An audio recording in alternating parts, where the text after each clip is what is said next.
Hello friends, स्वागत है आपका हमारे यूट्यूब चैनल जीएस कैप्सूल में।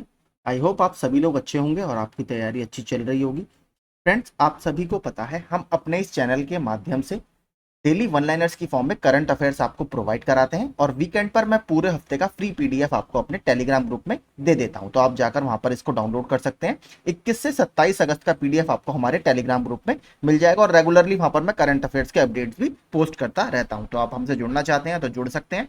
चैनल पर नए हैं तो प्लीज इसे सब्सक्राइब कर लीजिए। तो चलिए देखते हैं क्या क्या करंट अफेयर्स हमारे चर्चा में रहे। संरचनात्मक अखंडता पर तीसरा अंतरराष्ट्रीय सम्मेलन, तो ये international conference on structural integrity इसको बोला जाता है। तो आई मतलब इंटरनेशनल कॉन्फ्रेंस मतलब CON ऑन स्ट्रक्चरल इंटीग्रिटी 2023 वस्तुतः तमिलनाडु के ममल्लपुरम में शुरू हुआ। तो ये इंपॉर्टेंट है, मामल्लपुरम में ये शुरू हुआ है। तमिलनाडु देखिए और भी चर्चा में था। अभी निर्मला सीतारमन जी वहां पर गई हैं। एक साइट है तमिलनाडु में आदि चलनानूर, वहां पर विश्व स्तरीय संग्रहालय की बात या आधारशिला उन्होंने वहां पर रखी है। तो काफी इंपॉर्टेंट एक ये भी पॉइंट है। आदि चलनानूर तमिलनाडु में है। ये देखिए बहुत फेमस हिस्टोरिक साइट है। यहाँ पर हमें अलग अलग आर्टिफैक्ट्स मिले हैं, अवशेष मिले हैं अलग अलग सभ्यताओं के, तो ये हमारे लिए इंपॉर्टेंट है। आगे, राज्य के स्वामित्व वाली engineering firm Bharat heavy electricals limited यानी BHEL ने थर्मल पावर प्लांटों से NOx उत्सर्जन, जिसको नॉक्स बोला जाता है, ऑक्साइड्स ऑफ नाइट्रोजन, इसको कम करने के लिए स्वदेशी SCR, देखिए इसको बोला जाता है सेलेक्टिव कैटालिटिक रिडक्शन, उत्प्रेरक के पहले सेट का सफलतापूर्वक निर्माण किया है। और देखिए जिस पावर प्लांट के लिए इन्होंने निर्माण किया है वो भी हमें याद रखना है, हो सकता है आपसे वो पूछ ले। तो स्वदेशी SCR उत्प्रेरक का प्रारंभिक बैच जो इनिशियल बैच है तेलंगाना में 800 गुणा 5 मेगावाट का जो एक आपका यथाद्री थर्मल पावर स्टेशन है उसके लिए किया गया है। तो तेलंगाना में सबसे पहले हमें याद रखना है कौन सा पावर स्टेशन है, यदाद्री थर्मल पावर स्टेशन। उसमें आपके 5 800 मेगावाट के टरबाइन है, उस पावर प्लांट के लिए इसका यूज किया गया है। सेलेक्टिव कैटालिटिक रिडक्शन का जो पहला सेट इन्होंने बनाया है और ये क्या करेगा, जो पावर प्लांट की चिमनी से आपके नॉक्स के उत्सर्जन होते हैं यानी जो पॉल्यूशन होता है ऑक्साइड्स ऑफ नाइट्रोजन के थ्रू, उसको ये कम करेगा। जैसे आपने देखा होगा आपकी बाइक्स वगैरह में स्कूटर में क्या लगा रहता है, कैटालिटिक कन्वर्टर लगा रहता है, ठीक है, जो आपकी गाड़ी के पॉल्यूशन को कम करता है। उसी तरीके से आप इसको समझ सकते हैं।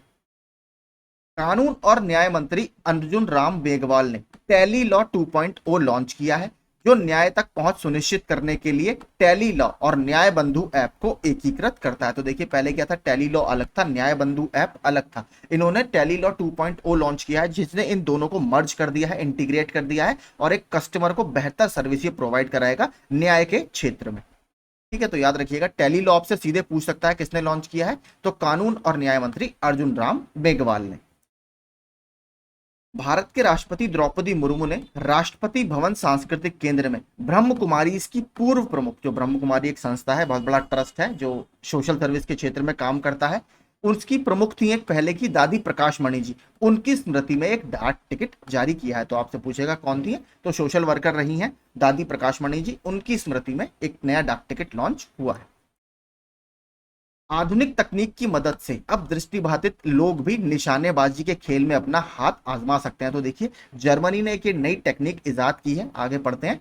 जर्मनी ने दृष्टिबाधित लोगों के लिए एक उपकरण विकसित किया है। तो देखिए इसमें क्या होता है, आपने देखा होगा जब आप शूटिंग करते हैं तो उसमें दूरबीन से आप निशाने को देखते हैं। तो इसमें इन्होंने क्या किया है, जो आपकी बंदूक है उससे एक कान में आपके डिवाइस इन्होंने लिंक की है। तो जैसे जैसे जो शूटर होगा जो नहीं देख पाता है, ठीक है, जो अंधे हैं एक तरह से या जो जिनके आंख आईसाइट वीक है, वो जैसे ही आपका टारगेट के पास जाएगा तो आपके कान में एक सेंसर जो है वो उसको सेंस करेगा और आपको एक बीप की आवाज आएगी और आपको इंडिकेट करेगा।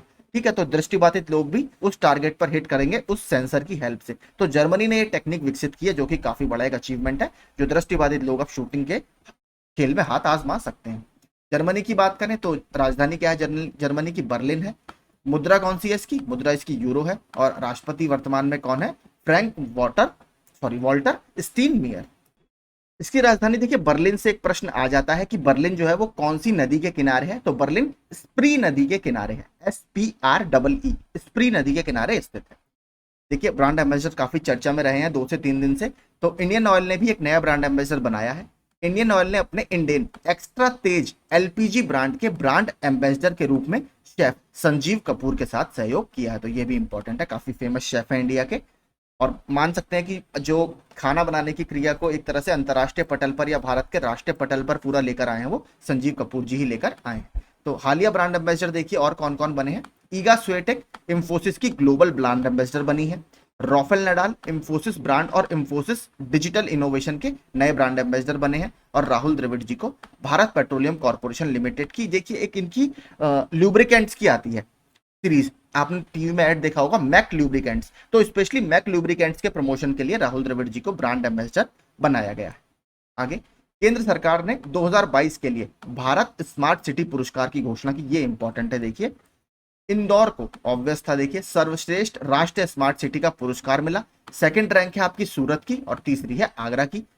अगर राज्यों की बात करें तो मध्य प्रदेश ने सर्वश्रेष्ठ राज्य का पुरस्कार इसमें जीता है। तमिलनाडु की रैंक सेकंड है। राजस्थान और उत्तर प्रदेश इसमें संयुक्त रूप से तीसरे स्थान पर रहे हैं। राज्य की बात करें सबसे अच्छा केंद्र शासित प्रदेश किसको चुना गया है स्मार्ट सिटी के रूप में, तो केंद्र शासित प्रदेश की श्रेणी में चंडीगढ़ को इसमें नंबर 1 स्थान दिया गया है। तो हमें सब कुछ याद रखना है। सिटी कौन सी है? नंबर 1 इंदौर है, सेकंड रैंक सूरत की है, तीसरी आगरा की है। स्टेट्स की बात करें तो नंबर 1 मध्य प्रदेश है और केंद्र शासित प्रदेश की बात करें तो नंबर 1 चंडीगढ़ है। ये भी देखिए बहुत इंपॉर्टेंट मिशन इसरो का लॉन्च होने वाला है। डेट इसरो ने कल घोषित कर दी है। इसरो 2 सितंबर को आदित्य L1 मिशन के लिए, L1 मैंने आपको बताया था अंतरिक्ष में एक पॉइंट होता है लैग्रेंजियन पॉइंट 1, ठीक है, उसके अराउंड इसको हेलो ऑर्बिट में एस्टेब्लिश किया जाएगा जहां से ये सूर्य को ऑब्जर्व करेगा, क्योंकि सूर्य के देखिए बहुत पास जाना तो संभव नहीं है, सारे जो इक्विपमेंट्स आपके सब खराब हो जाएंगे, तो एक निश्चित दूरी से इसको स्टडी करना पड़ता है। के लिए PSLV C57 इसको हमें याद रखना है। आपसे सीधे पूछ सकता है कि भारत का पहला जो सौर मिशन है कौन से लॉन्च व्हीकल से लॉन्च किया जाएगा, तो PSLV C57 से। कम्युनिटी में मैंने सुबह ही इसका क्विज भी डाल दिया था।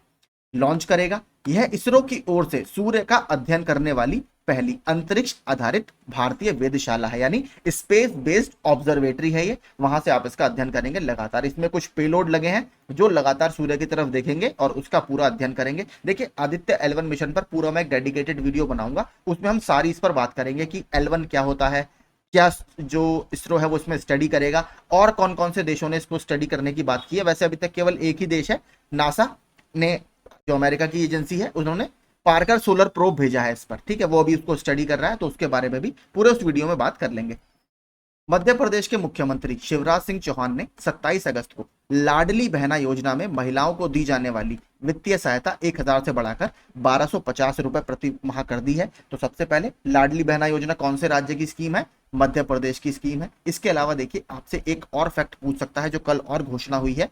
इसके अलावा MP के CM ने सरकारी नौकरियों में उनके लिए 35% आरक्षण की घोषणा भी की है। तो आपसे सीधे पूछ सकता है कि हाल ही में किस राज्य सरकार ने महिलाओं के लिए 35% सरकारी नौकरियों में आरक्षण की बात की है? मध्य प्रदेश ने। एक नियुक्ति कल चर्चा में रही। जिम्बाब्वे अफ्रीकी राष्ट्रीय संघ पैट्रियोटिक फ्रंट का प्रतिनिधित्व करने वाले एमरसन मनांगवा, ठीक है, मनांगागवा ने जिम्बाब्वे के राष्ट्रपति के रूप में दूसरा कार्यकाल हासिल किया। तो देखिए एमरसन मनांगागवा जो है ये जिम्बाब्वे के दूसरे टर्म के लिए राष्ट्रपति चुने गए हैं, तो उसको भी याद रखिएगा। जिम्बाब्वे की कैपिटल की बात करें तो क्या है? हरारे यहाँ की कैपिटल है। पुराना इसका नाम क्या था? पहले इसको रोडेशिया के नाम से जाना जाता था। आगे, ई गवर्नेंस पर 26वें राष्ट्रीय सम्मेलन में पंचायती राज मंत्रालय की स्वामित्व योजना, देखिए स्वामित्व योजना आपको पता होगा, जो रेहड़ी पटरी वाले लोगों के फाइनेंशियल हेल्प से संबंधित है, इनको ई गवर्नेंस 2023 के लिए राष्ट्रीय पुरस्कार से सम्मानित किया गया है। तो ये इंपॉर्टेंट है, सीधे आपसे पूछेगा।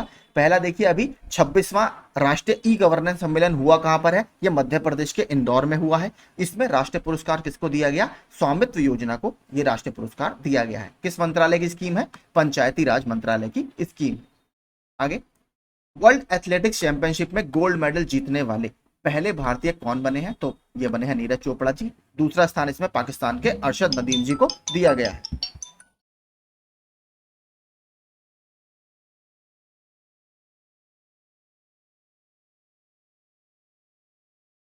लगभग इस साल की सारी ही रेस मैक्स वर्स्टैपन ने जीती है।